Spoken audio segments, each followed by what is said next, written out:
Like, remember it? Oh, oh, oh.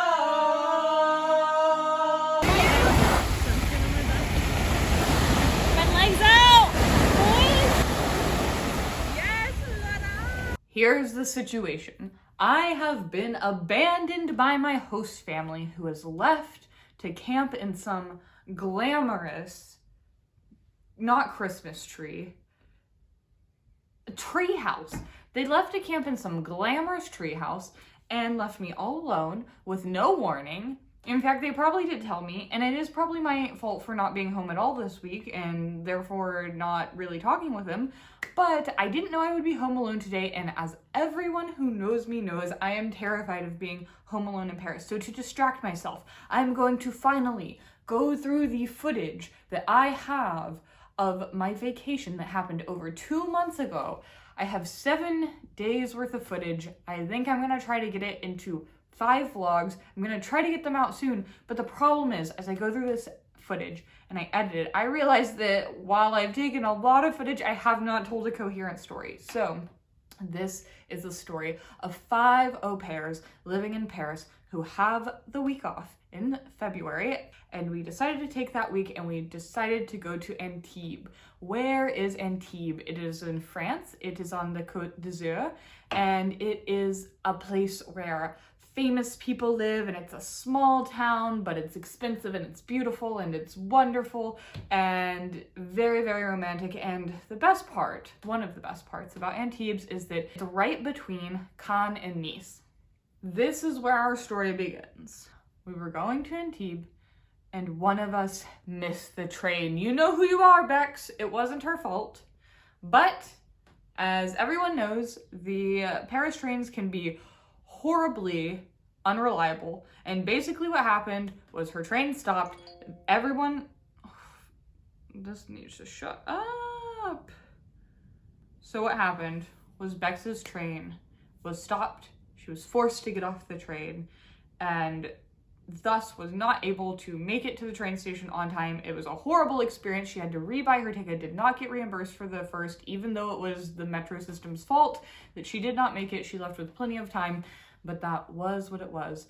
Then the 4 of us got into Antibes this first day, and this is how it went. When we got to Antibes, it's not, you don't pronounce the S because it's French.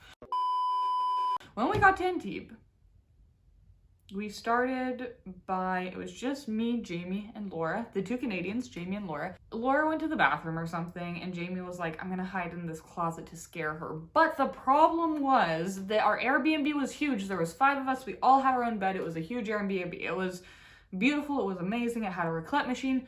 But I was tasked with like 2 minutes notice of somehow getting Laura to the opposite end of the house without her noticing that Jamie is missing. And this was especially challenging because anyone who knows Jamie and Laura knows that they're attached at the hip. They have basically codependency problems, no offense, y'all.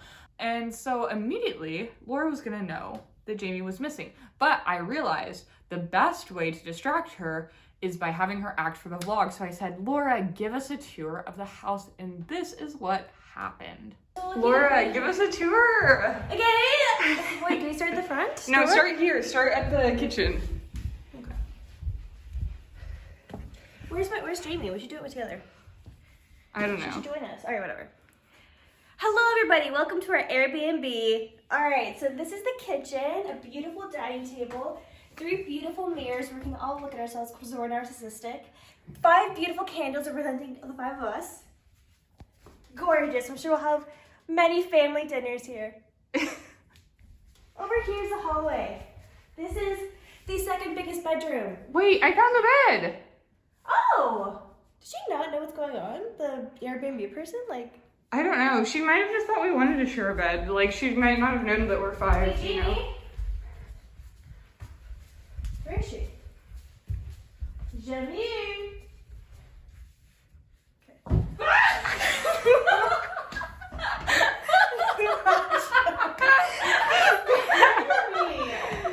It was also at this point that we started to discover more of the Airbnb.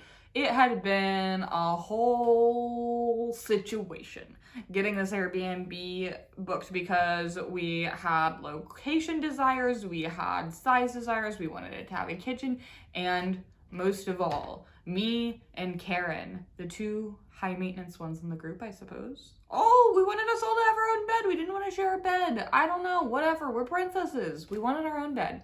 And so we found an Airbnb with 5 beds, but then she shows us around the Airbnb and there's only 4. Until we did some more investigating. We found another bed. Did you hear? Another bed? Yeah, there's a bed up there. Oh, that is cool, but kind of sketch. Cool. There's the bathroom here. Wait, what? Why didn't she say anything? I don't think she knows what she's talking about. Maybe it's not her Airbnb. I think it is her This Airbnb. is super cute. Yeah. I don't want to sleep up there. Well, you're not going to. We're gonna stay together. Okay. I mean, if you want to. sleep No, up I there. don't. I don't want to sleep up there. So Karen was not getting in until the next day, and we were basically locked inside because we had gotten in the evening time, and the curfew at this time in France was starting at 7 p.m. so you could not leave the house at 7 p.m. for any reason. So we had bought a bunch of food, we bought some alcohol, we got some supplies, and we commenced the evening activities, which were dancing and karaoke and everything you'd want in a girls' trip. Too well. Photo album on the canvas. Your cheeks were turning red. You used to be a little kid with glasses and a twins. Here's that story's back. Laura, you're trying to hide this from the public?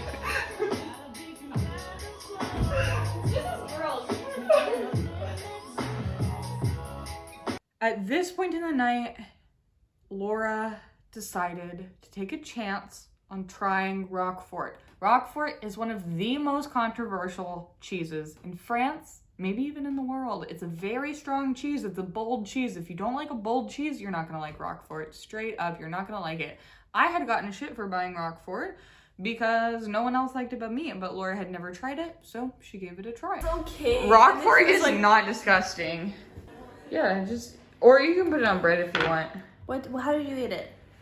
I mean, like, if it was my first time, I don't know. With It's like, bread? do you want to enjoy the pure flavor, or you want to eat on bread? Okay, fine. I'll have it like this. You ready? 1, Mm-hmm. 2.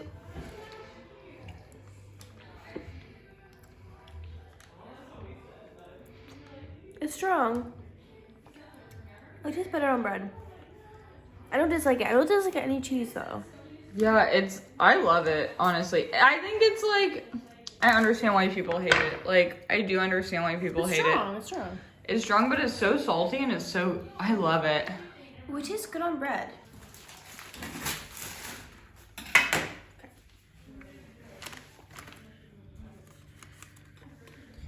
It's good, Jess. I don't know why people are complaining.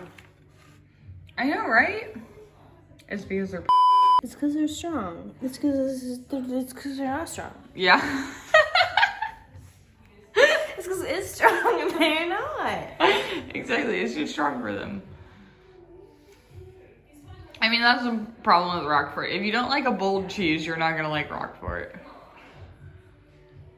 It's good, right? Yeah, I like it. Oh. And then we went to bed. For my sanity, for the length of this video, I'm gonna split this up into parts. So if you want to see more of this trip, subscribe. Even if you're not interested in this trip, if you are interested in how to move to Paris as an American, or as, you know, any nationality that's not French, if you are interested in what it's like being an au pair, which is my job, if you are interested in just getting tips on traveling in France, in Paris, and in Europe, or you just want a look into the lifestyle, consider subscribing.